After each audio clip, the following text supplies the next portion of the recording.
Break के बाद स्वागत है दोस्तों आप सभी का आपके अपने पसंदीदा शो मार्केट फर्स्ट में। दोस्तों मार्केट फर्स्ट में आज बात हो रही है जवाहरात के बाजार की, ज्वेलरी के मार्केट सेगमेंट की कि आखिर क्या कुछ खास इस बाजार के अंदर और कौन सी सावधानी रखनी चाहिए आपको, पूरी पड़ताल कर रहे हैं। और साथ में एक्सपर्ट पैनल भी जुड़ा हुआ है। कैलाश मित्तल जी जो हैं सराफा संघ के अध्यक्ष भी हैं और मित्तल ज्वेलर्स के डायरेक्टर भी हैं, वो भी हमारे साथ जुड़े हुए हैं। कैलाश जी, क्या लगता है आपको, राजस्थान की राजधानी जयपुर की बात की जाए तो यहाँ से ज्वेलरी का एक्सपोर्ट काफ़ी संख्या के अंदर, काफ़ी मात्रा के अंदर पिछले कुछ समय से बढ़ता हुआ नजर आया है। किस तरह का फायदा मिल रहा है राजस्थान के बाजार को? देखिए, राजस्थान की जो ज्वेलरी है, ट्रेडिशनल ज्वेलरी है, चाहे सिल्वर की हो चाहे गोल्ड की हो, तो यहाँ पर अपने सीतापुर में पूरी बड़ी इंडस्ट्रीज लगी हुई है। सारे वायर्स यहाँ आते हैं, चाहे वो होलसेलर हो चाहे एक्सपोर्टर है, सारे वहाँ लगे हुए हैं। तो काफ़ी लंबी बड़ी क्वांटिटी में जयपुर शहर से ज्वेलरी एक्सपोर्ट भी होती है और इंडिया मार्केट में जाती है और वायर्स यहाँ परचेजिंग करने भी आते हैं। क्योंकि यहाँ की ज्वेलरी की सबसे बड़ी खासियत है कि हाथ से बनी ज्वेलरी ज़्यादा है और कंप्लीट ज्वेलरी नक्शी वर्क की, प्लेन वर्क है, जो भी है हैंड वर्क से है, वो ज्वेलरी ऐसी है। कुंदन वर्क जो है, पूरा जयपुर शहर एक ऐसा काम है जहाँ कुंदन का काम होता है इंडिया में सबसे, क्योंकि इसका जन्म स्थान ही इंडिया का कुंदन वर्क का जयपुर और बीकानेर 2 स्टेट है जहाँ से काम चालू हुआ था।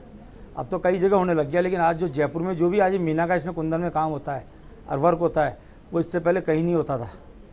तो यहाँ की एक शैली है इन कामों के अंदर में, तो ये काम आज तक यहीं से फेमस है। आज पूरे विश्व के अंदर में जयपुर शहर का इसी तरह से नाम है कि ज्वेलरी हब है, जेम स्टोन का हब है, कलर स्टोन का। इसीलिए यहाँ की ज्वेलरी पूरे इंडिया में, देश विदेश में सब जगह यहाँ से एक्सपोर्ट और लोकल इंडिया मार्केट में जाती है।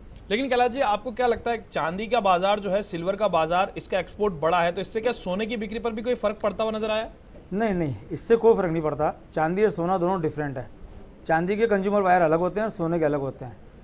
एक्सपोर्टर में बिल्कुल डिफरेंट होता है, चांदी के अंदर में भी और सोने में भी। और लोकल मार्केट में चांदी में क्या है, जो आज टूरिस्ट जयपुर शहर में घूमने के लिए जो भी आता है, वो यहाँ से सिल्वर ज्वेलरी, आर्टिफिशियल ज्वेलरी काफ़ी अच्छी परचेजिंग करता है। क्योंकि वो एक टीवी सीरियल के अंदर में पहनी हुई ज्वेलरी देखते हैं तो वो सेम ज्वेलरी मांगते हैं, उस टाइप की ज्वेलरी मांगते हैं, वो परचेजिंग करके ले आते हैं।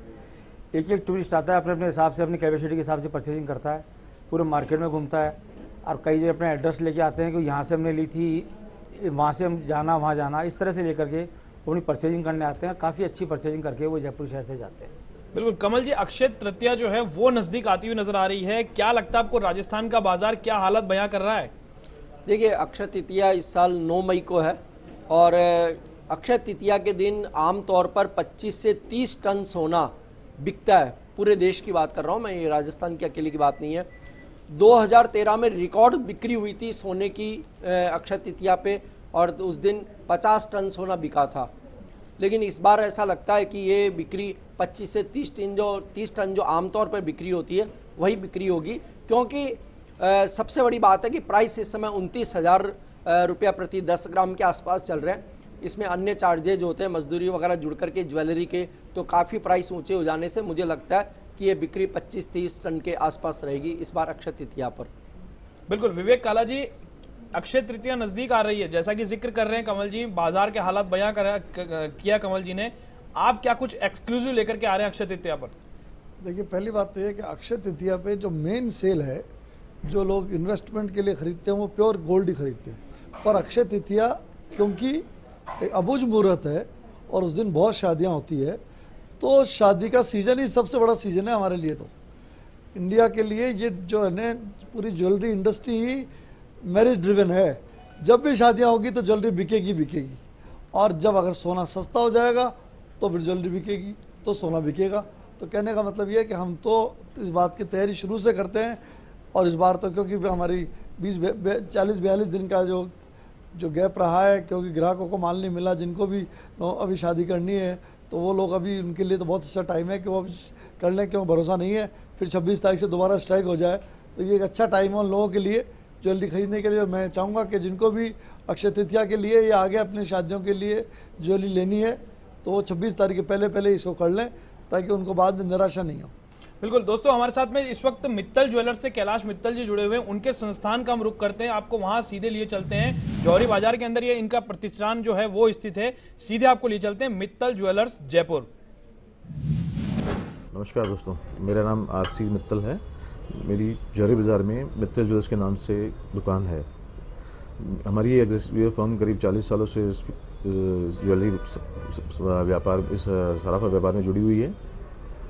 हम यहाँ पर सोने, चांदी, कुंदन, मीना, डायमंड का व्यापार करते हैं। और चांदी में हमारी स्पेशलिटी, हम सिर्फ प्योरिटी पे ही, हमारा जो मकसद आज तक रहा है, ग्राहक को जो विश्वास बना हुआ है वो हमारी प्योरिटी की वजह से हमारा नाम है। हमारे नाम क्योंकि हम शुद्धता में कोई कंप्रोमाइज़ नहीं करते, हम प्योर ही बेचते हैं। हमारे सिक्के सब मार्क्ड होते हैं, सराफा का मटेरियल्स की मार्किंग का ही बेचते हैं। बर्तन जो हमारे स्पेशलिटी से प्योर की है, रेनाउंड इसीलिए है, इसीलिए हमें कोई ऐड की इनकी ज़रूरत नहीं पड़ती। किराए को पूरा विश्वास है हमारे ऊपर। हम सोने में भी 22 कैरेट हॉलमार्किंग और 22 दोनों, जैसे कस्टमर की सुविधा के अनुसार उनकी सब उपलब्ध कराते हैं।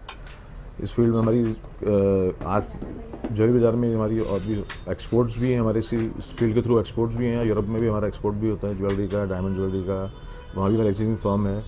ये सब कस्टमर्स के जो विश्वास है और उनकी आशीर्वाद के पीछे ही है। अगर आप किसी भी तरह की ज्वेलरी, सोने में, चांदी में, कुंदन, मीने में, डायमंड में, किसी भी तरह की आपको कोई रिक्वायरमेंट हो तो हमारी आप शॉप नंबर 117 ज्वेलरी बाज़ार में मित्तल ज्वेलर्स पे आप संपर्क कर सकते हैं। आपका स्वागत है। तो दोस्तों, आपने जाना मित्तल ज्वेलर्स के बारे में। उसी प्रतिष्ठान से हमारे साथ इस वक्त जो है कैलाश मित्तल जी जुड़े हुए हैं। कैलाश जी, 40 सालों से कैसे विश्वास कायम कर रखा है अपने ग्राहकों में? देखिए, ऐसा है, जो ग्राहक एक बार परचेजिंग करने आता है, अब वो अपनी चीज़ को काम लेता है तो दोबारा 4 को एडवर्टाइजमेंट करता है, बोले मैंने वहाँ से सामान खरीदा है, वो सामान है। तो माउथ टू पब्लिसिटी जो होती है, कस्टमर का विश्वास होता है, सबसे बड़ा विश्वास तो वो होता है।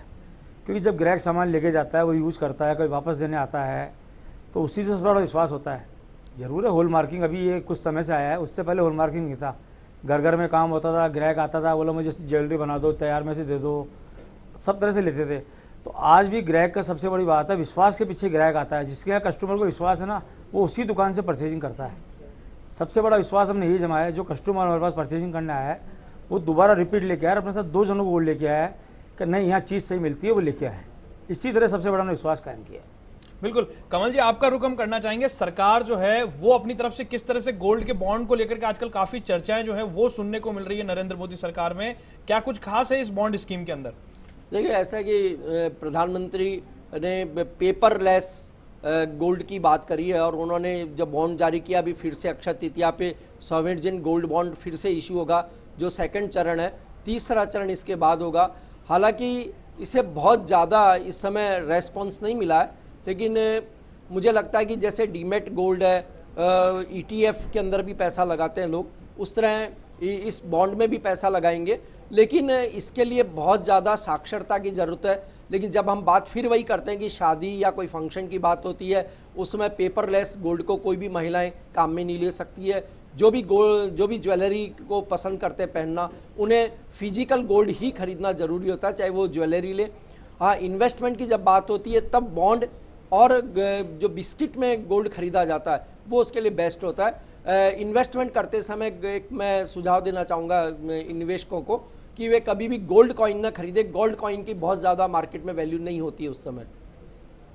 बिल्कुल। विवेक काला जी, आपका रुख हम करना चाहेंगे। जेम्स को लेकर के क्या रुख है आपका? क्या कहता है राजस्थान का बाजार कि जेम्स कितना बिकता है और किस तरह से जेम्स को पसंद कर रहे हैं आजकल का युवा?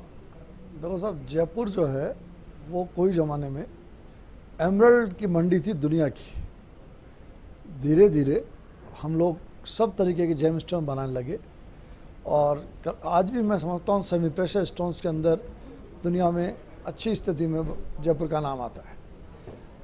लेकिन कभी कभी गवर्नमेंट की कुछ ऐसी पॉलिसी आ जाती है जिससे लोगों को दिक्कत होने लग जाती है। मैं मिसाल के रूप में आपको बताना चाहता हूँ, अभी 1.5 महीने पहले 2 महीने पहले गवर्नमेंट ने एक नया नोटिफिकेशन हमको जानकारी में आया कि साहब इंडिया से मॉर्गेनाइट एक्सपोर्ट नहीं हो सकता है। यानी मॉर्गेनाइट इंपोर्ट हो सकता है पर मॉर्गेनाइट एक्सपोर्ट नहीं हो सकता है। अब गवर्नमेंट ने तो छोटा नोटिफिकेशन निकाल दिया। हम कोशिश कर रहे हैं काउंसिल के माध्यम से कि गवर्नमेंट को समझाएं कि इसमें कोई दिक्कत नहीं है। लेकिन प्रॉब्लम ये हो रही है कि हमारे जो कस्टमर्स हैं हमने जिनसे वादा कर लिया माल देने के बारे में, अब उनको हम ये नहीं समझा सकते कि नहीं हमारी गवर्नमेंट ऑफ इंडिया ने बैन लगा दिया इसलिए हम आपको नहीं दे सकते। वो कहते हैं हु केयर्स, वो इंडिया से दूर जगह चल जाएंगे। We are not the only one.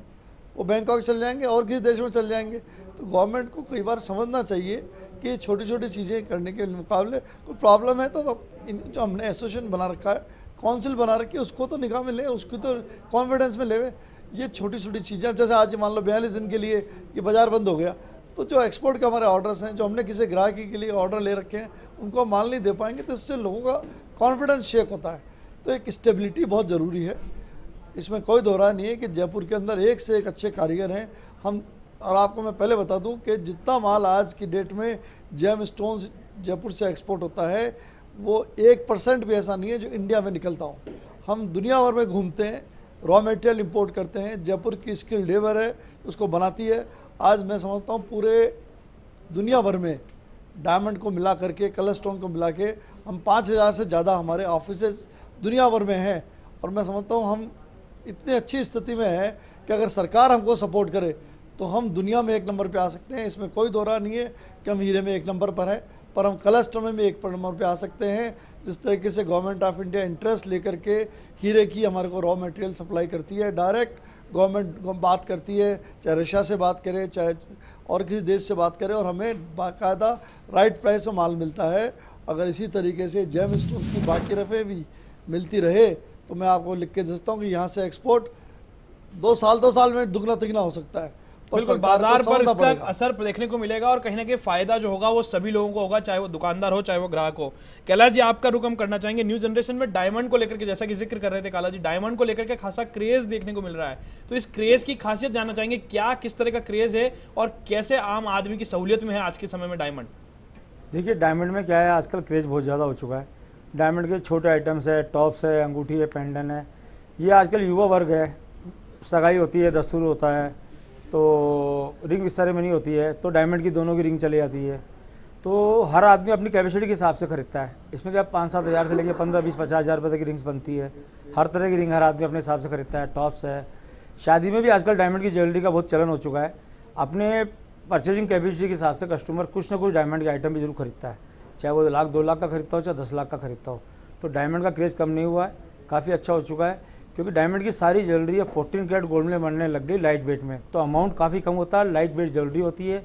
और डायमंड में भी क्या है, आजकल उसमें कलर स्टोन के साथ में पोल्की लगने लग गई, तो पोल्की का वेट लाइट होता है, ओपन सेटिंग पोल्की का काम हो गया, तो फैलाव की ज्वेलरी बन जाती है और सस्ती पड़ती है, तो लोगों को उसकी परचेजिंग अच्छी होती है और लुक में भी अच्छी लगती है। फ्यूजन ज्वेलरी बनने लग गई डायमंड के साथ, कुंदन के साथ, गोल्ड के साथ में मिक्स के, तो उसका अमाउंट भी कम बनता है कलर स्टोन की वजह से, तो काफ़ी चल रही है, उसका चलन भी अच्छा है। तो आजकल काफ़ी क्रेज हो चुका है, लोकल में इस टाइप की ज्वेलरी भी काफ़ी अच्छी बिक रही है। तो दोस्तों, अब ये सोचना भूल जाइए कि डायमंड यानी हम खरीद नहीं सकते, डायमंड यानी अब आप खरीद सकते हैं और डायमंड आपके रुपए के और आपकी सहूलियत के हिसाब से बाजार में उपलब्ध है। दोस्तों, फिलहाल एक ब्रेक ले रहे हैं, ब्रेक के बाद वापस लौटेंगे और बात करेंगे प्लेटिनम गोल्ड की, कि आखिर आजकल जो भारत के अंदर प्लेटिनम गोल्ड का बाजार जो डेवलप हुआ है उस पर चर्चा करेंगे। फिलहाल एक छोटा सा ब्रेक।